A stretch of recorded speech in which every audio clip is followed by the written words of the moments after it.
It's Brandis Manuel, and I'm back for day two of Louise Hay's Mirror Work 21 Days to Heal Your Life. So, on day two, it was called Making the Mirror Your Friend. And basically, we moved from what we really like, which is ourselves, and what we really love, which is ourselves, and what we want to like and love, to I really, really love you. I really, really love you. I love you, Brandis. I really, really love you. I really, really love you, Brandis. I really, really love you. So that was cool. And she wants you to do it 100 times a day. So I was breaking it down into tens. I was like, okay, well, if I walk past the mirror 10 times in the day, every time I'm there, I'm going to say it 10 times. At the end of the day, I will have done it 100. And it didn't quite work out like that, but I still think I got my 100 in because, saying it 10 times really isn't that hard. So sometimes you end up saying it like 20 times or 30 times. And I did kind of carry around like a smaller compact mirror. This one's just, it's a little Mary Kay. It's a little Mary Kay compact. It's got a little lipstick, a little blusher and stuff in there. Anyhow, it made a great like on the go mirror, and there's lots of mirrors in my house. So yeah, like it was really cool. Sometimes I sung it because I'm a singer, and so if I say something enough times, it eventually turns into a song. So that was cool. And what was really fun is that sometimes you want to do your mirror work alone because you just kind of want to have that intimacy, but that's not always an option. Like when my kids were with me, if I was like in the bathroom doing something or brushing my teeth, or we were all brushing our teeth together, and I was like, oh, the mirror. Okay, I love you. I love you, Brandis. I really, really love you, Brandis. I really, really love you, Brandis. I really, really love you, Brandis. And, my kids were looking at me like, okay, yeah, we really, really love you too, mommy. Mommy's so great. And I thought, like, how cool is that for them to see me showing myself loving and kindness, to myself. And then at the end of the night, one of the last ones I did before I put them to bed, we were in front of like the closet mirrors, and I had them do it with me. So I was like, RJ, do you love yourself? And he was like, yeah, I love RJ. And Gabriel, do you love Gabriel? Yeah, I love Gabriel. And I love myself. I love mommy.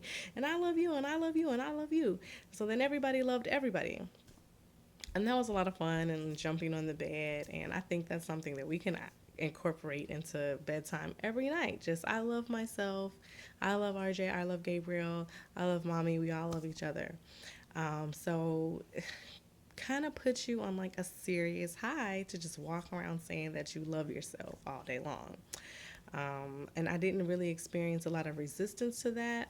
Like I said, this is not my first time doing mirror work. Um, but it's great to start to get back into the habit of doing it because it really does kind of put you in check with yourself. And I love myself. Um,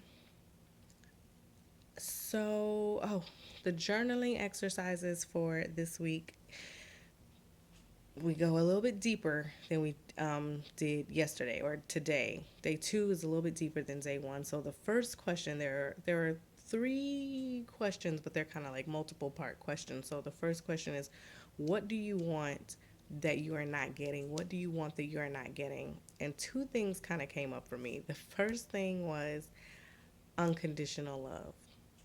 Um, and unconditional love, I understand, is a really tall order. It's a really big thing to ask of people, and it's a really tall order to deliver for other people. It's something that I think we all have to work at. But the point is, conditional love is really easy. Nobody has a hard time loving you when you are happy, when you are on top of your game, when you are being really successful in your life, when everything is going great, when you have a lot of money, when you have a lot of friends, when you're receiving an award or notoriety or some sort. Yeah, everybody loves you then. When you're lovable, that's great. But it's like, okay, so if you're having a bad day, if you're having a bad attitude, if you are experiencing difficulties in life, you've lost a loved one, a friend, or you're having some major life changes, becoming a new mom and not having your social circle, being able to dip into your social circle the way that you used to. Where's that love coming from?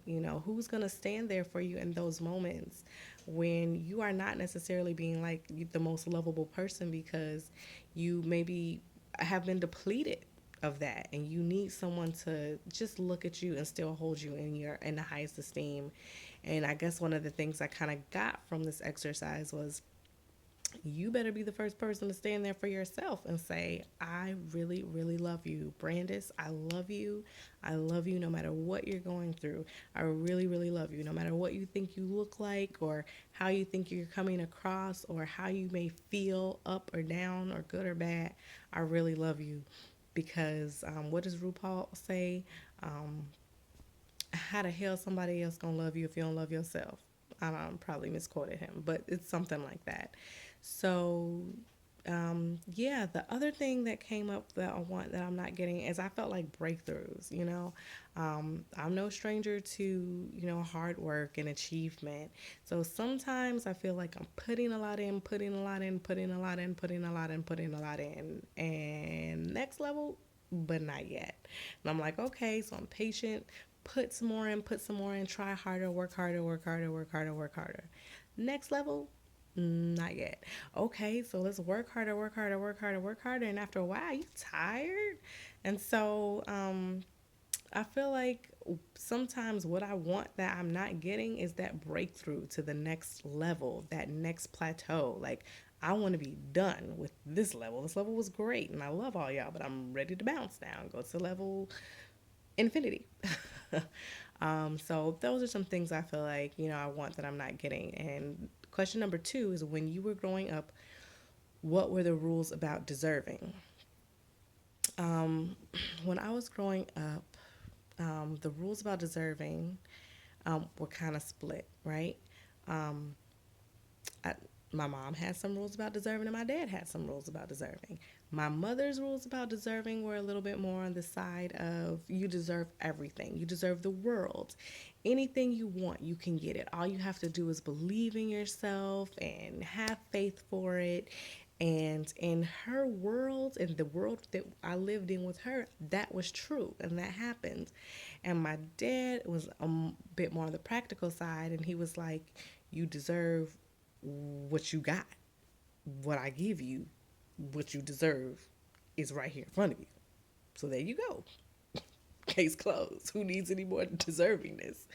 Um, so it was kind of like, okay, well, like, is the world my oyster or not, kind of a thing. And so what that created in me was this kind of feast and famine dichotomy. I'm not all the way hot, I'm not all the way cold. Sometimes things in my life are flowing, they're going great, it's coming to me, almost effortlessly. Things are just falling into place. I'm there at the right time. I'm not there at the right time. I walked in at the right moment, and then, or it's like the complete opposite. Like, I'm working so hard, and I went above and beyond, and I went in early and stayed late, and I did an extra paper just in case, things like that. And I still, like, everything is still crumbling around me, and everything that I know to do isn't working, and it's frustrating. So it's kind of always been like an odd dichotomy that I clearly haven't, kind of figured out how to either meld or mend, or clear out. Um, Another part to that question is, did you always have to earn in order to deserve? And did I always have to earn in order to deserve? I'm not sure. I mean, again, I could say sometimes I did and sometimes I didn't. I just, in the earlier part of my life, what I found out is that, I really just kind of followed my bliss, and I was a dancer and a singer and an actress, and that's really what I liked to do. And it seemed like as long as I kind of stayed in my bliss, good things just kept happening to me, and the next level just kind of seemed to always come. And it's not to say I didn't work hard, but it didn't really feel like hard work because I was always doing something that I really liked. um, Although sometimes, yeah, like you did have to earn. Like I didn't get an allowance. Like we didn't get an allowance for doing our chores. You just did your chores because that's what you did as a member of the household. So it wasn't in that kind of a way that I had to earn. But I mean, as far as like maybe you had to get good grades and keep your behavior up of what was just expected to of you to do. But that was never really an issue for me because those were the things I wanted to do anyway. Mm. So were things taken away from you when you did something wrong? Now, initially on this question, I wanted to say no, not really, because I didn't really have too much of anything that somebody could take away from me. Maybe I had a phone and a TV, and it's punishment sometimes. Those things got taken away, I guess. But I do remember, and I will never forget this. The one time, because I went to a performing arts school, half of my day was spent dancing, and then after school was spent doing more dancing, usually rehearsing for an upcoming show. And I had got some bad grades one semester, and my father told me I could not go to rehearsal, and I could not, which meant coincidentally, which I don't think he really kind of understood what he was doing, but because that's all he had to take away from me was like rehearsal, which is like, who takes away rehearsal? But I couldn't go to rehearsal, which meant I could not participate in the concert, which was super, super hard. And like, ugh, it was devastating. It was one of the most, it was super hurtful because every time they started doing a piece and doing choreography, I literally would just have to sit on the wall and watch them. And I mean, sometimes I got up and would like learn the dance just in case, but as things progressed, like it was very clear like, well, we can't take the chance that your dad's not going to let you be in the show, so you just can't, like there's just no need in you really being here anymore. I guess you could go home today. You don't have to stay for rehearsal. And then if it was like normal class time that was being used to rehearse, then I was just like sitting on the wall watching everybody else dance. And I had got chosen to be in this piece by Randy Duncan, who's still an amazing choreographer to this day, and his pieces are amazing. It was a really big honor, and I had to sit out. And my teachers and my directors were looking at me like, what the heck is going on in your household? I wish they would have called my daddy. They probably did, and he probably told them to go sit down somewhere. Um, but parents just doing the best that they can. So let me put that disclaimer out there. This isn't about like bashing your parents, but it is about looking at, why you might have certain blocks in your head, why I have a block here or there, why I have feast or famine, and why when something is really, really, really big to me, I feel like, what's the point sometimes? Or I feel like maybe that's not for me because every time I've gotten to like a big, big, big, big something I really, really wanted, it was kind of like seemingly like taken away from me. And that happened when I auditioned for Ailey too a couple of times and got accepted. And then I got on punishment, and the punishment was I could not go to Ailey summer camp. Just somebody could have threw me in front of a bus right then and right there because that was devastating. But it is what it is, and I guess I just have to like keep that in mind when I'm moving forward as to why I keep repeating. I understand why I may have that pattern repeating in my life. So, like I said, different questions on day 2. The third question was, do you feel that you deserve to live, to have joy, and why or why not? If not, why not? Um, I'm like, girl, what kind of live you talking about, Louise? Yeah, I feel like I deserve to live, but I guess I have to acknowledge that some people don't feel like they deserve to live. And let me tell you, I don't know who's going to see these videos, but if someone is watching this at any point in life or time ever, and you're wondering if you deserve to live, let me tell you something. You do. You do. You didn't even ask to be here. So now that you're here, you deserve it. The fact that you made it when some babies just didn't, you here and you deserve to live. And as long as you're gonna live, you might as well have joy. Um, but okay, so this day two, it really goes into the whole deservingness thing because I had to be like, well, what does deservingness mean? And so what she's saying is, I'll read a little bit here. Sometimes we refuse to put any effort into creating a good life for ourselves because we don't believe that we deserve it. The belief that we don't deserve it comes from early childhood experiences and yada, yada, yada. That's why we kind of go through all of those questions there. So, a lot of times we're believing in somebody else's opinion about what we deserve. And I know sometimes, that comes up a lot, like other people's opinions of what I deserve and what I don't deserve because I did do this, or because I didn't do this, or because I'm in this position, or because I'm not in that position. That means I don't deserve something, or the opposite. Oh, well, you didn't do this the way I think you should have done it, so you deserve what you got coming to you, or you don't deserve these good things, so why would you think that you do? So some of our ideas about what we deserve and what we don't deserve aren't even coming from us, but yet there they are playing in our heads and controlling the way we think and controlling the way we act and behave and move.